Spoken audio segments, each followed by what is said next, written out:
Good morning, good afternoon, all. Welcome to Green Careers, a solution to climate change workshop with Climate Generation. We are going to go ahead and get started. If you haven't already, go ahead and mute yourself, but keep your video on or turn your video on, as we always appreciate being able to see people's faces during these workshops. Rename yourself with your name and pronouns and your organization. If you do need closed captioning, you can enable it on the bottom bar where it says more.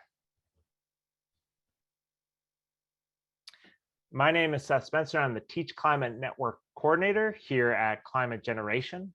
I use he, him pronouns, and I'm coming to you from the traditional and contemporary lands of the Dakota and Anishinaabe, just outside of Minneapolis, Minnesota. In just a minute, I'll be turning over to my wonderful colleague, Marie Fargo, who is the Climate Change Instructional Resources Coordinator at Climate Generation and is going to be our presenter today on green career solutions. Climate Generation does begin every presentation with a land acknowledgement.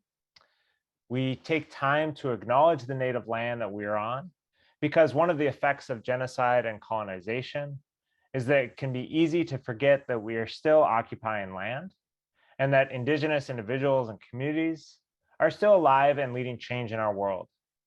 We also recognize the tremendous resilience and innovative climate solutions that are created by these communities and seek to raise up their voices in climate change education. We are proud of the incredible diversity of our country and know that our vision for an equitable future will only be achieved when people work together, bridging experiences and expertise from across the globe. And if you haven't already, I would love for you to go ahead and introduce yourselves in the chat. Again, putting your name, pronouns, organization, and maybe where you're joining us from.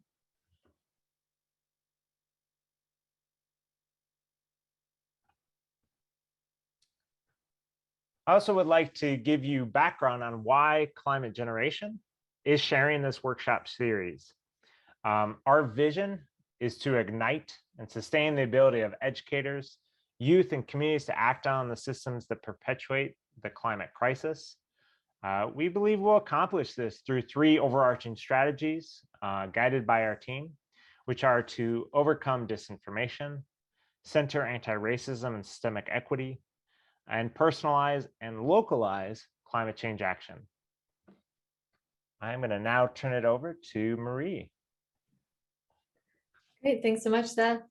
Hi, everyone. It's great to be here.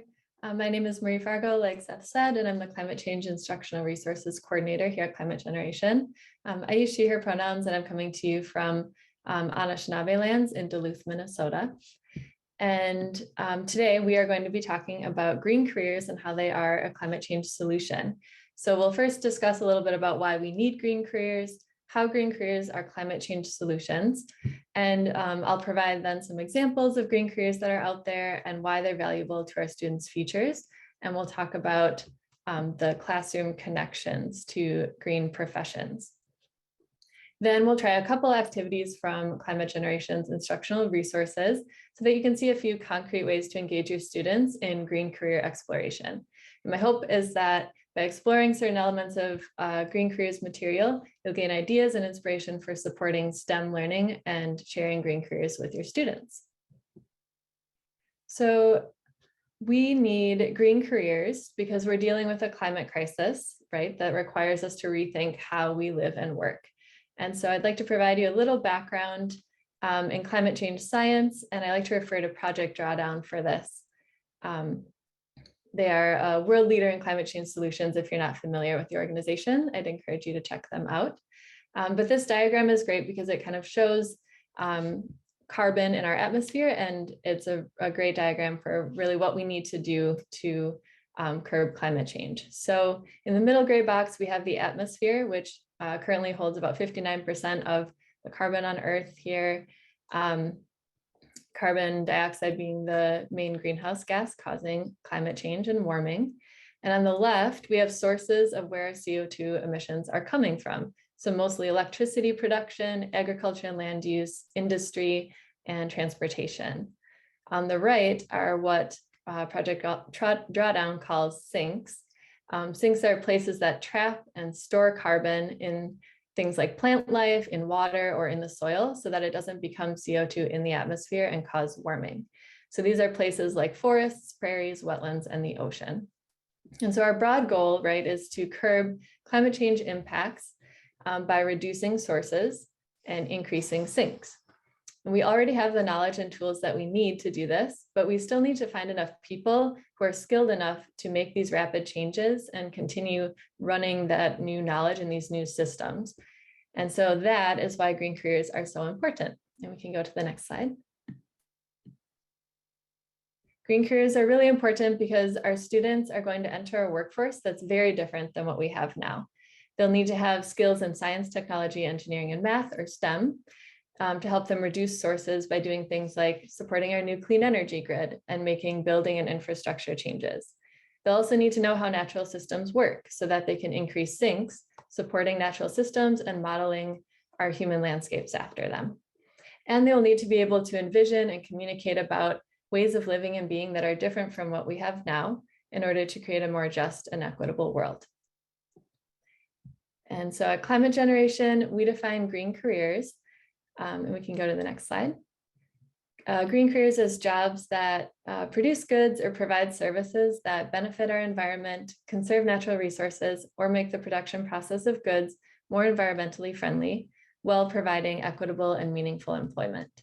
So green careers do occur in every field, from history and the arts to policy, but our Green Careers program focuses primarily on green STEM careers. So by connecting students with green professionals, we feel that we can show the next generation possible avenues for participating in climate solutions and pursuing equitable careers for a sustainable future. And on our next slide, I have an image here. There are many solutions to climate change occurring in this image. These are things that are already happening in cities and will continue to evolve and grow over the coming years in our communities. And there are lots of different examples of solutions to climate change in this picture. And so I'd like you to take a moment to look at this image and share in the chat as many examples as you can think of the types of careers, green careers, that are needed to make these solutions possible. And if anyone has any questions on that, feel free to ask as well in the chat. I can clarify.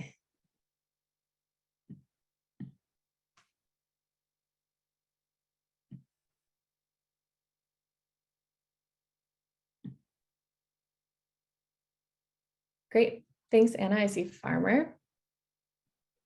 Definitely for local food production.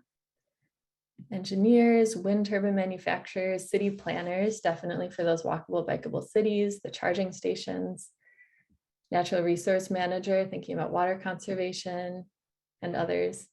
Yeah, bus driver, definitely. Bike mechanic, for sure. Community organizing, community organization working to improve city walkability, a solar installer, architects. Yep, green building design is really big.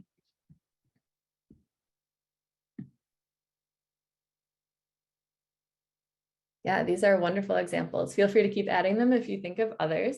I think the longer I look at this picture, the more I realize that there are just a bajillion jobs, right? So many different opportunities to get involved in so many different skill sets and interests that can kind of align with these different solutions. So that's really exciting. All right, so we can go to the next slide. Thanks, Seth. So we've thought a little bit about kind of broadly how climate change and green careers connect, but why is it important to discuss green STEM careers in the classroom? Well, for one, they're at the intersection of environmental, economic, and equity issues, and also those solutions. So it gives us the power to provide multiple solutions to multiple problems at the same time and help our students prepare for a new workforce. And studies have shown that career conversations, green career conversations, need to happen with students early on in academic life before they have preconceived ideas about what they are or are not capable of. And also while they still have time to take courses and practice different skills that support their goals for higher education or a career path. Middle school is a really great place to start those in-depth career conversations because students are old enough to start considering how their interests and skills might benefit them in the future and align with a career. And yet they're young enough that they still have time to prepare academically for a career in a STEM field. And we can go to the next slide.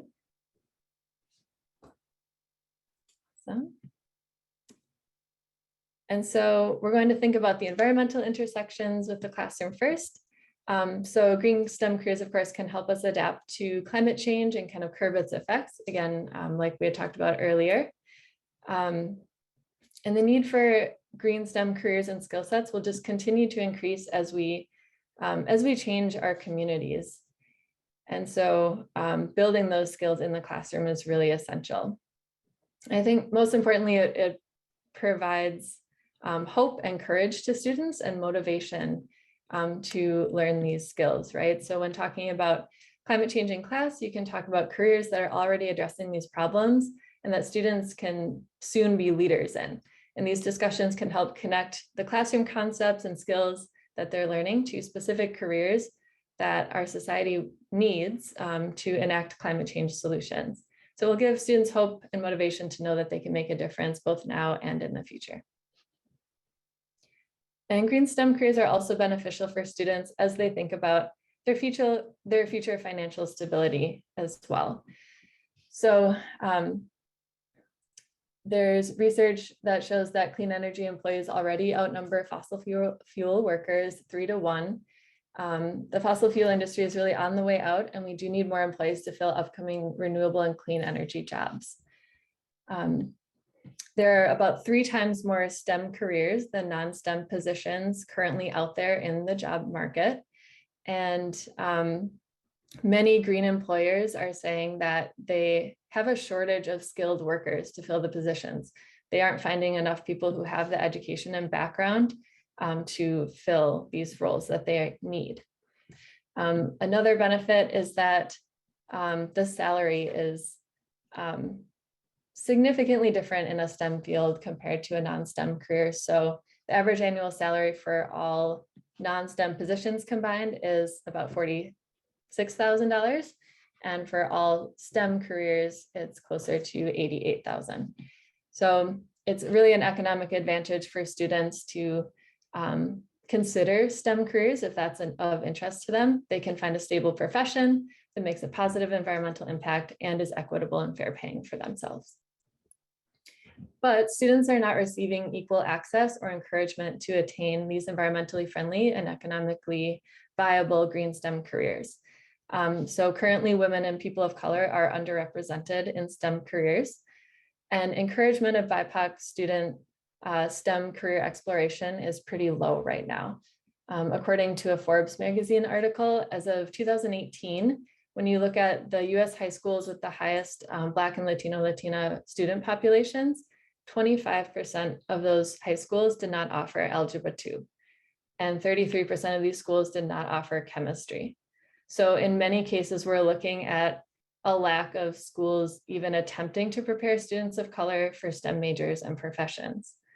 Another really big piece is that students don't necessarily believe that they're capable of or belong in STEM careers because they don't see people like themselves represented. And studies have shown that students have higher success rates in STEM classes when they see role models who share their identities, both in school and in the media. So it's really important to have that representation of diverse voices. Lastly, there are tons of different career pathways to a well-paying job in green STEM careers that students may not be aware of.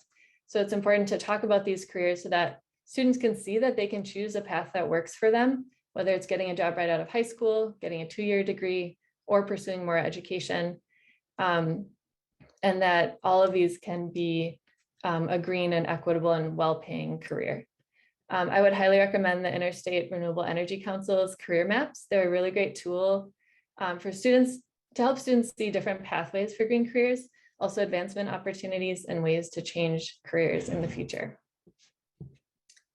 All right, so thinking about all these different intersections, that's kind of where educators come in. you can encourage and support your students to explore and pursue green STEM careers. So now I would love to hear from you, either if you want to unmute yourselves or in the chat, how you can, or how maybe you already do, encourage green STEM career exploration with your students.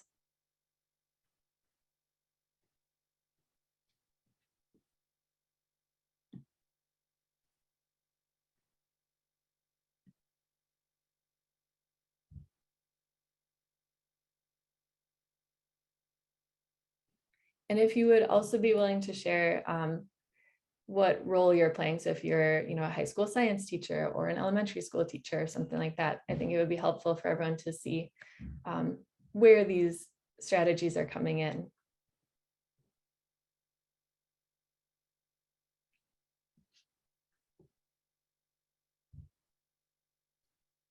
Great. Someone suggests field trips to visit people who are doing green careers. That's awesome.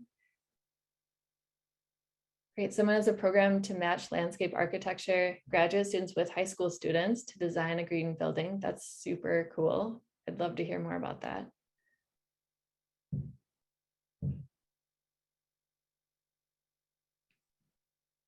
When I see a link in the chat, definitely check that out.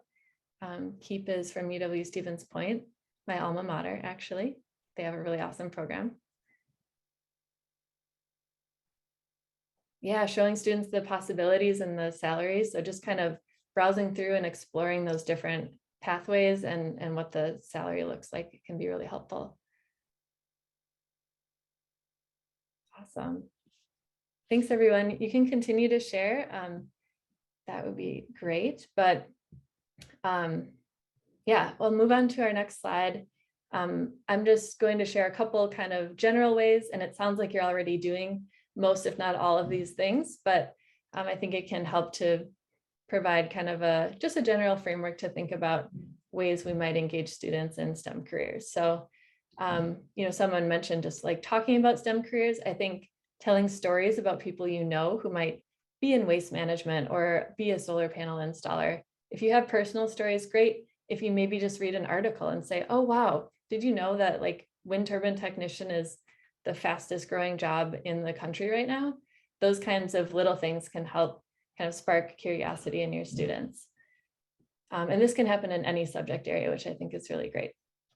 Also, those community-based applications. So someone mentioned working with either graduate students or professionals. I think that's awesome. If you can have students meet a community need or kind of solve an issue that's at school, that can be really engaging. So interviewing green professionals, going on field trips, heading outside to kind of see how STEM concepts matter in daily life. Connecting to students' lives. So of course, like giving students choices on projects so they can explore aspects of things that matter to them, but also giving them ways to present their findings. If they're in a STEM subject, for example, maybe they can write a song about it or write a poem about it or do some kind of video-based work. And that will help them see that their interests, even if they aren't STEM related directly, do transfer to a green career or STEM topics and can kind of intersect. And then, as I mentioned earlier, representation of materials, of course, showing media with diverse STEM professionals will help boost students' confidence and show them that they belong in these careers. And then inviting diverse STEM professionals, either if you can make a great connection like some of our folks in the chat have, taking field trips, or maybe even having a Zoom webinar where you invite a few professionals in that way. That's a really great way for students to meet green professionals, learn about different jobs they maybe haven't heard of, and see that STEM careers are for everyone. And then next slide. So one way to kind of get these conversations going could be to use Climate Generation's Green Careers for a Changing Climate resources. They're designed for grades 6 through 8, but I would say at least portions of them can be adapted for other audiences. And this resource is free to download from Climate Generation's website and supports NGSS. So it's made up of 3 parts. There is a 20-minute documentary, a discussion guide with questions that relate to the documentary, and then an instructional supplement. And this is very much a choose your own adventure kind of thing. You can mix and match either just watching the documentary and doing the discussion guide, You can do aspects of the supplement, etc. So it's a great starting point, no matter how much time you have for this. So we'll go next to the overview of the instructional supplement. We're going to dive deeper into the documentary and sections 1 and 2 today, just so you can get a feel of what it might be like to share this with your learners. So in section 1, again, there's a documentary and then discussion guides. It interviews 8 different green career professionals. And then section 2 is looking at skills that students might need. So they get to do a few different reflection activities. There are some journaling, a little bit of mind mapping, and then an activity that we'll do in a little bit, looking at, okay, what skills do I have and how might that transfer to different careers? What careers might interest me based on what I like to do? Section 3 uses Project Drawdown's solutions framework to explore careers as climate change solutions. And then section 4 is a series of career explorations. So there are 8 different explorations that all align with one of the people interviewed in the Green Professionals documentary. So these things range from like there's a compost coordinator at a university, a professor of sustainability, a solar panel installer, an energy auditor. So there are a lot of different careers, and these explorations range in the level of prep work that's necessary. Some of them, like one of them, requires renting or finding kilowatt meters to measure energy for an activity. And then others are like reading, writing, and discussion prompts that can all be done from home on a computer or in a classroom. So moving into the documentary. Oh, yes, the appendices are also available. So the carbon cycle journey is a great game for students to gain an understanding of climate change science if you want to give them a little more background. And then the discussion guide is separated out if you don't have time for the rest of the supplement. So yes, moving into the documentary again, these are the 8 green career professionals that are represented. It is about 20 minutes long, and each interview is just a couple of minutes followed by questions on the screen. So you can kind of pause and meet each professional individually and spend time on each one, or you can go through the whole thing and then kind of build from there if you'd like. So we are going to watch just a clip from one. And we are going to watch the interview from Anna Vang, who was a policy associate in St. Paul, Minnesota. And so we'll just watch this clip. It's about 1 minute and 30 seconds. And then I'll have you share kind of what stood out to you about this interview, what you think your students might pull from this.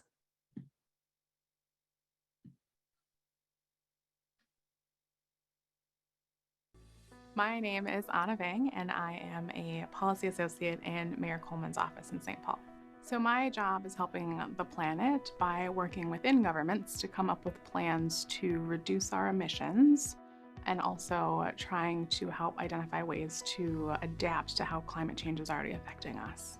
So a day in my job is never the same from day to day. It changes a lot. So some days it's sitting in front of a computer and entering numbers or doing research. Other days it's in meetings, and sometimes it's doing really fun things like helping kids connect to nature. So the requirements for my job, I needed to have a science background to be able to read and understand science. Outside of that, though, one of the really important things I need to be able to do in my job is to read a lot of material and information pretty quickly and then be able to summarize it for someone. If I were to give my middle school self some advice, I would tell them to try all sorts of new things to figure out what they like to do and what they want to do in the future.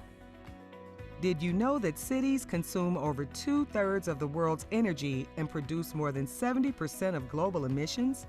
Cities are part of the climate change problem, but they also have the opportunity to be a huge part of the solution. Cities all over the world are working on solutions to climate change.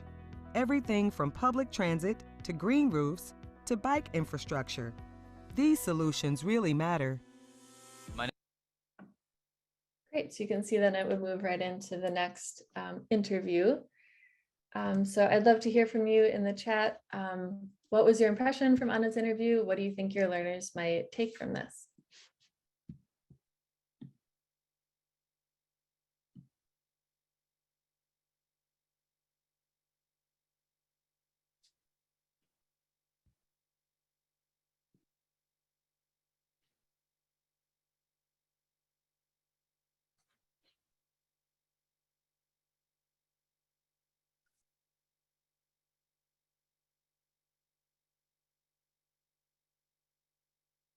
Thanks, Seth. Yeah, having someone local or someone you can connect to is really helpful for buy-in. Yeah, Barbara says she gave advice, and a lot of the interviews do provide advice on, here's what I would tell my middle school self, or here's what I am glad that I did.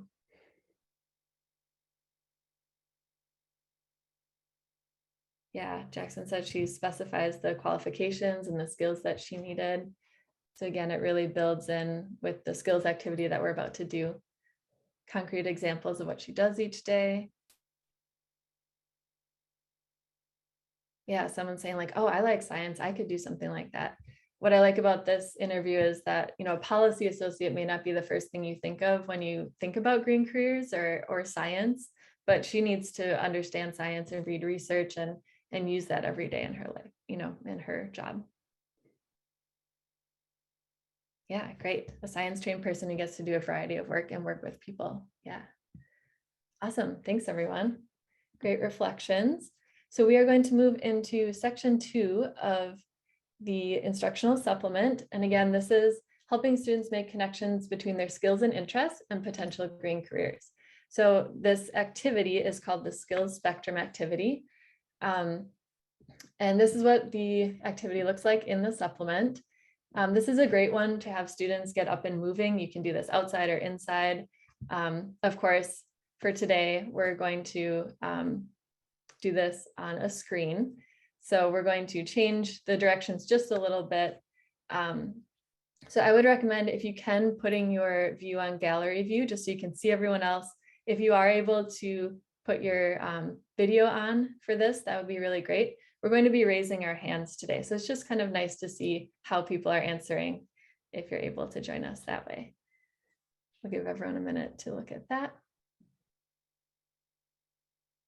All right, so as the directions explain, we're going to identify kind of where you fall on a spectrum based on 2 different skills. So I'm going to read 2 skills or 2 interests that you might have.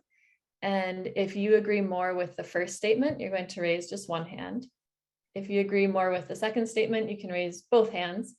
And then if you feel like you fall like right in the middle, you're just not quite sure, you can just leave both hands down. All right, and then after we kind of share how we feel, I'll read a couple different green professionals or green careers that you could consider with that skill. All right, so the first one is, I like math and numbers, raise one hand, or if you prefer art, music, and creativity, raise both hands. Awesome, cool, I'm seeing a lot of creativity, but some couple different ones. Great.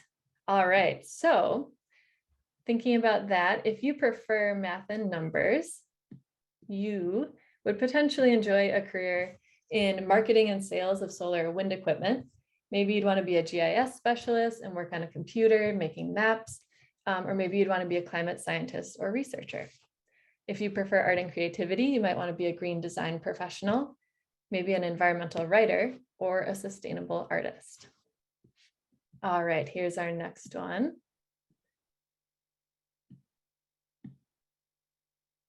Okay, I like heights and climbing, one hand. I prefer my feet on the ground, both hands, or you might be somewhere in the middle. Cool. I see a number of hands. Okay, yep, feet on the ground. A couple people enjoy heights like me, awesome. Okay. So let's look at the careers that are involved with these skills or interests. If you enjoy heights, you might want to be a wind energy worker. You could climb up in the turbines and do maintenance there. If you don't mind being on rooftops, you might want to be a solar cell technician, or maybe a weatherization specialist. They do a lot of climbing into attics and on roofs and in ladders. Or maybe you'd want to be in outdoor recreation and be on ski patrol or a hiking guide. If you like to keep your feet on the ground, maybe you'd want to be an occupational health and safety specialist. Talk to people about green investments through being a personal financial advisor, or maybe be a college professor in the sciences, environment or natural resources, and policy. We're going to do just one more. I like working on my own, or I like working with others. So what is your preference?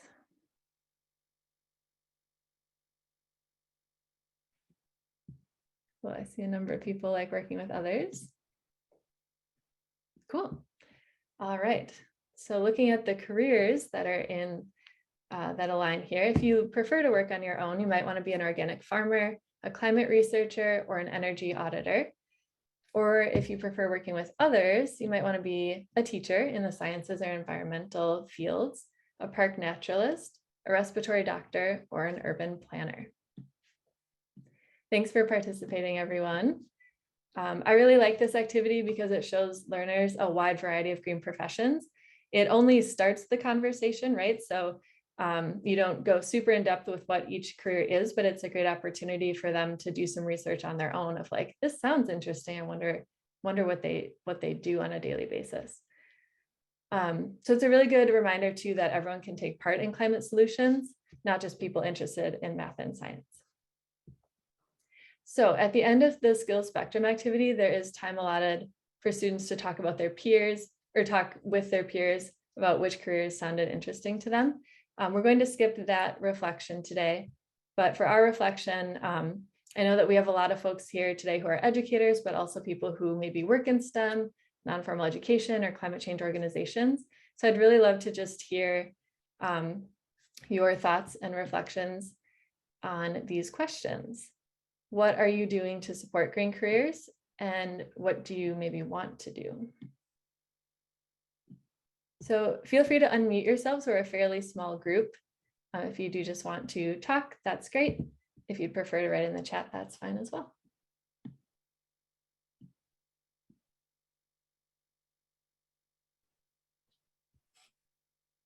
Bravely. Oh. All right. Sorry, I have my phone on. Can you hear me okay? Hi. So I'm from Wisconsin's K-12 energy education program, and actually two of my colleagues, I think, are here as well. And I shared already a link in the chat of the clean energy careers videos that we have. But broader than that, we're working statewide with our tech colleges and our utility companies and nonprofits to really figure out the energy careers and providing those opportunities for classroom speakers so that teachers who want that can have that, as well as field trips. So it's a work in progress, and I'd love to hear if other states are working on that too, and so we're not reinventing the wheel.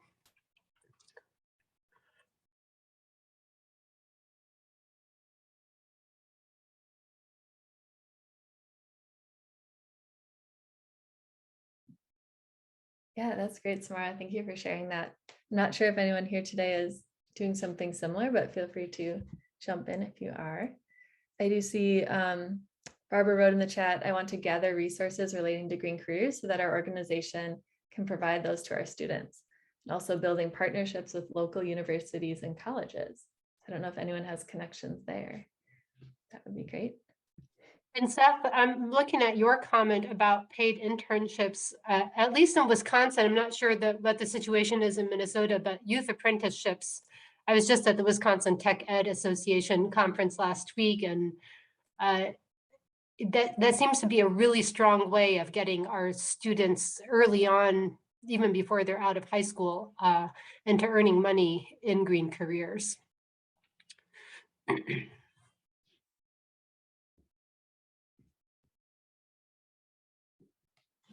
Thank you. And it really seems to be the only way to circumvent, at least in the constructions trade, the challenges they have with students being under 18 and being able to use certain tools, climb ladders, be on roofs and such. So when it comes to getting that hands-on experience, clearly Green Careers is a lot more than installing renewable energy, but that was that conversation we were having. Mhm.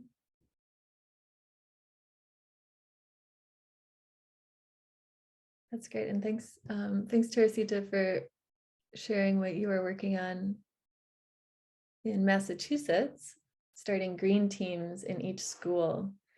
Yeah, so we've been talking about that a lot at Climate Generation too, those connections between businesses and organizations and green professionals and students. How can we get them more deeply connected and hear about those opportunities early on?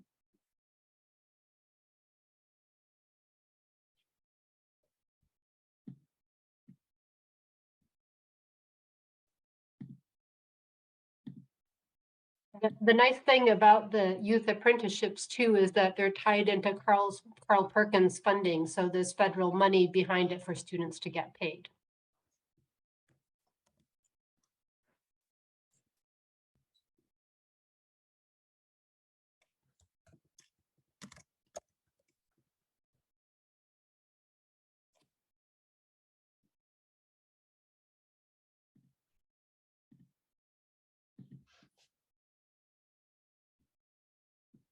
It looks like we have folks asking more about the paid apprenticeships. I don't know if someone could maybe unmute themselves and talk more about their experience with that.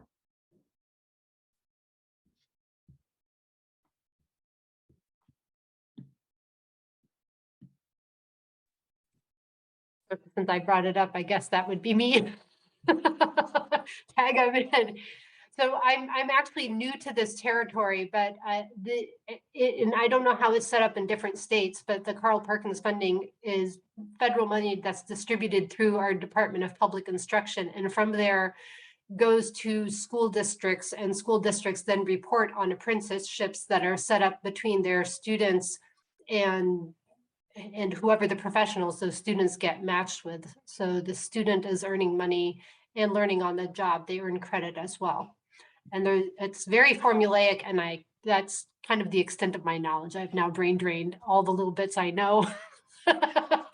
But hopefully other people know more than I do. And I will know more next time I'm on this situation. Thanks, Mara.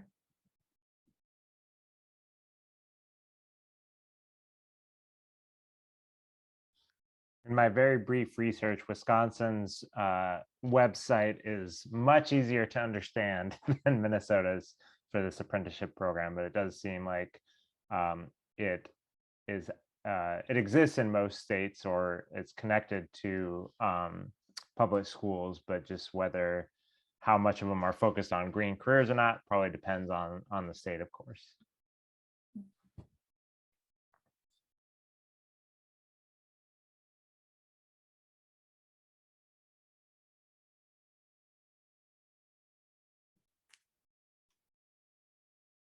Thanks for sharing too, Emily. I see that you support teachers in forming local community partnerships.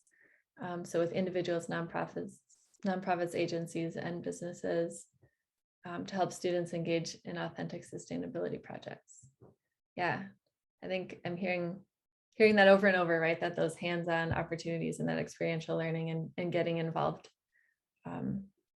with community-based organizations is super important. The other place that I've had started to find inroads is with the career and technical student organizations. So Skills USA, FFA, and other careers that are supported through career and technical education from the federal level on down, because those positions are supported by school districts and by states. And so I've started to talk to people in Vermont and Virginia and such who are finding similar inroads as well. I feel like I'm on to something. I'm very excited. It is very exciting. Awesome. Well, thanks everyone for participating today. And I will just add Climate Generation's instructional supplement. So this is the Green Careers information that you need. There's a separate download for the documentary and for the supplement itself. And yeah, would love to continue these conversations. Feel free to connect with anyone that you heard from here today. And I will turn it over to Seth. Thank you. Thanks, Marie. In the last few minutes, before I open it up again to questions, I did want to just share a few more opportunities and resources that Climate Generation either is in partnership with or will be offering. So if you do subscribe to our Teach Climate Tips, some of these resources you'll recognize, but just want to pass along that, yeah, the green careers and green jobs is definitely ramping up as we see the economic benefits, but also the necessity of all of these things. So Project Learning Tree has some great resources, Energize Schools, and then of course Project Drawdown also has some wonderful resources. And that, as I mentioned, I'll be passing along all these resources as well as the presentation, recording all of that early next week. And as Marie mentioned, we do have other resources beyond just this Green Careers. So feel free to check out our curriculum if you haven't already. You can download it pretty easily there. And then do join us again in April, as I will be presenting on climate change, misinformation, and disinformation, and focusing in on kind of what it is, why it's existing, but really jumping into kind of some tips and strategies for helping students really improve their own digital literacy and understanding of where science disinformation is occurring and how we can kind of look through it, and especially on social media, as it's pretty rampant these days. And that will be on April 20th at 6 o'clock Central Time, again on Zoom. And then, of course, if you haven't already, engaged with us on our social media channels, as Instagram, Twitter, Facebook. We're also always posting opportunities and resources to support communities and educators specifically. So with that, Marie and I want to again thank you so much for joining us today. And I'm going to stop talking and just open up for any questions, and feel free to stick along with us for the next few minutes, but we'll probably be wrapping up early. So yeah, thank you, Samara. And feel free to, again, unmute yourself, or if you have any questions in the chat. Otherwise, thanks again, everybody.